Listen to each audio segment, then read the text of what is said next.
Guys, inom tayo ng buko juice.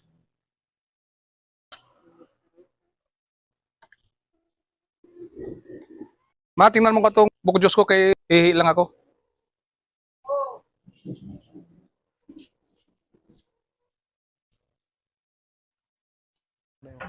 Hello guys, maglalagay tayo ng ng asin sa buko niya. Pinabantayan niya sa akin. Hindi niya alam guys. Ayan, halwaluin natin. Lagyan pa natin para marami. Ipaprank ko siya guys. Yan. Pinabantayan sa akin. Yan, halo-halo na guys. Tingnan natin yan guys kung ano reaction niya.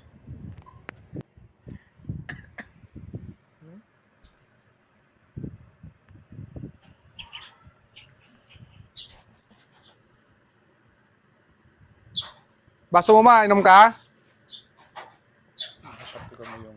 Inom ka buko? Akin lang to?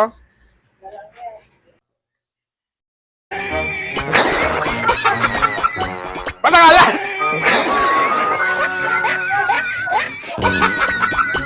Patangala! Lagyan mo ng asin to, no? Wala ka sa ayos. Isa naman ako natawa ko, guys. May araw din yan.